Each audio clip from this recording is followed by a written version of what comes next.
Hi everyone, it's C.Raven. We are on day 11 of Octoberspook. Getting really close to Halloween now. I'm so excited. This story I have for you today is by linneajulia. I'm never going camping again. The thought of camping always amused me. Sitting by the fire at night and talking with your friends, grilling marshmallows and drinking, all while being out in nature. Something about it seemed so peaceful. I shared my thoughts with a couple of close friends, and they were all very positive to the idea. We decided to make it happen and drove out to the woods the next weekend. Ashley, Sarah, Peter, Malcolm, and I were all excited and had packed the car with supplies for the coming 3 days. It really was as fun as I imagined, and during our first night we stayed up until almost 3 a.m. The second day was when things started going wrong. I woke up around 6 a.m., which, considering the circumstances, wasn't especially weird. The thing that startled me, though, was the silence. The complete and unreal silence. It felt like I had gone deaf. I couldn't hear anything. No wind, trees, rustling, or my friends breathing. I felt a paralyzing fear and didn't dare to move, but shook it off as to being in the woods. As to being in the woods, the woods really can play tricks on your mind. I must have fallen back asleep because I woke up from Sarah looking down at me, just a couple inches from my face.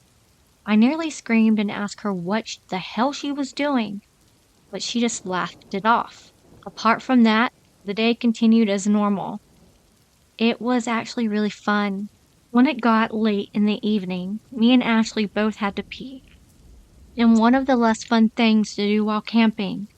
And so we walked away together to find a suitable place.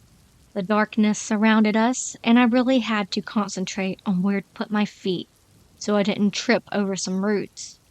Ashley suddenly screamed, and I nearly ran to her to find out what had happened. She looked mortified and stared at something on the ground while holding something in her hand. I focused my eyes on the things she looked at, and when my eyes had adjusted to the darkness, I saw the outlines. The outlines of bones. Human bones. I screamed as well. I screamed of pure horror. I looked up at Ashley. In her hand, she held out one of the bones. But what I looked up at wasn't Ashley. Her face had morphed into something she didn't look human. Her cheeks had sunken into her face and she looked lifeless, pale and dull. She opened her mouth and screamed higher than any human should be able to make escape from her. I froze and just stared at her, convinced I was dreaming. She fell down to the ground and started to shake uncontrollably. I screamed for Sarah, Peter, and Malcolm, and they all came running. Ashley had stopped moving and rested lifeless on the ground. Sarah screamed at me, demanding to know what had happened. Everything was chaos. It wasn't easy, but we all managed to calm down a bit, just so we could gather ourselves and actually talk about what just had happened. We inspected Ashley's body, and that was when I noticed it. Her right hand was badly burned, with redness and blisters on it.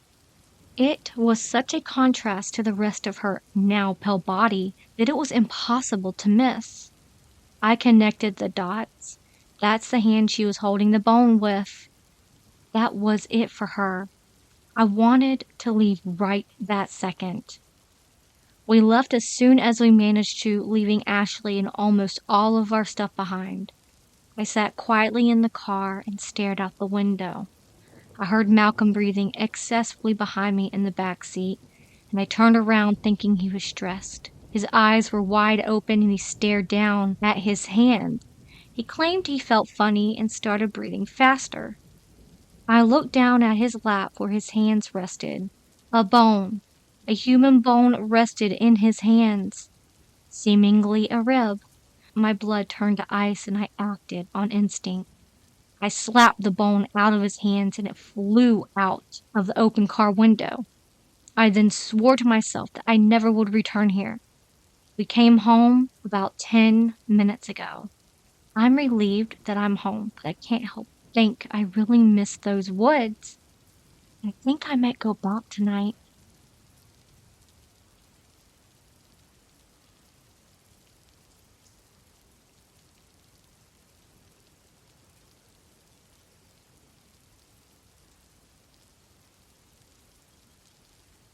Growing up in the 90s off the coast of Alabama, I grew up with many legends, but the one that sticks with me is called the Catman. The story that was told to me when I was in my early teens was of an old man who lived by himself and hated kids. He lived in the country, and when kids would go onto his property, he would chase them off. He was not a nice man. He was very grumpy and unhappy. People wondered if he had any family or where they were. No one really saw that he had any visitors. But one thing was for sure. He loved cats. He had many cats. One day the old man died, but no one noticed for weeks. Unfortunately, when the old man was found in his home, his cats got hungry and started to eat him for food. After his death, throughout the years, people would go onto his property to do ghost investigations, but many of them said that they were chased off his property by some type of demon or ghost. A lot of them say it's of the old man. Many stayed scared and avoided going to his property where this happened, and that's how he got the name, the Catman. Now, years later, this really sticks in my mind because my sister and her boyfriend played this cruel joke on me and some friends. It was Halloween, we were all in middle school, and every year I had this Halloween party / slumber party with a bunch of girls. They said they wanted to take us somewhere scary for Halloween. And all of us girls are like, oh, we can do it. We're not afraid of anything, being a bunch of dumb middle schoolers. So we went, and her boyfriend had a pickup truck. Being from the country, we would always just ride in the back of the pickup truck. And it was really nice outside, and we all laid down and looked up at the stars as he was driving. But eventually, when we came closer to the destination, we didn't know where they were taking us. We could see a lot of trees above our heads, and then we saw that we were on a desolate back road in the middle of nowhere, on a creepy dirt road with lots of woods around us. My sister and her boyfriend, he stopped the truck and he got out. To scare us more, he actually turned the truck off. And then my sister said, we were on Catman Road on the Catman's property. We've only heard about the legend. We've never actually been there. And this freaked us girls out so bad to the point some were almost in tears. We all jumped in the back of the truck telling them to go, and they were just laughing. But then to our left, we heard something big rustling in the bushes coming towards us. And that's when they started freaking out, and he jumped into the truck and cranked it, and then we hauled ass out of there.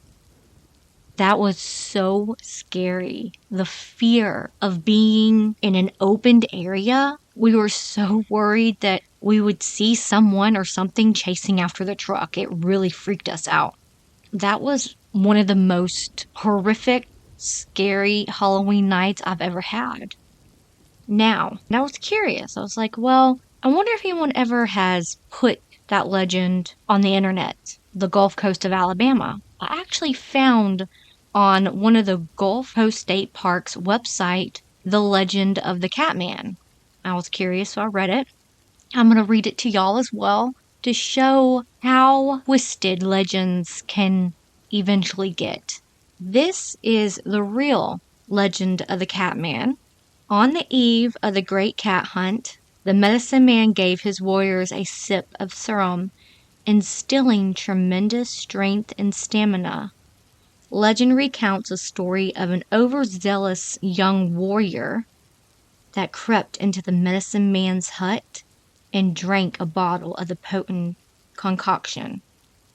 It was said that he was last seen on the morning of the hunt running away from the village with a pack of wildcats. The natives mourned his disappearance. Soon after, stories emerged of a cat-like man.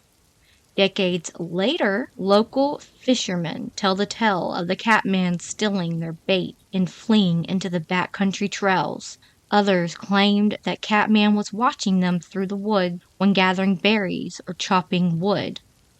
One local alleged to see the Catman drown an alligator to prevent it from attacking another wildcat. Legend has it that when exploring the backcountry trail, if you listen for whispers, a rustling in the leaves, and keep a sharp eye out, you might catch a glimpse of the legendary Catman. And this was back around the 1700s that this legend was brought to be. And from 1700 to now, as kids growing up in Alabama, we're told a different story. Not too far off. I mean, there was a little bit of things, but when I read this, it really freaked me out because I was thinking, we were on Catman Road, and we heard rustling and something coming towards us from the bushes. Just reading it kind of gave me this icky feeling of what if Catman was watching us. So, that is the legend of the Catman, Gulf Coast of Alabama.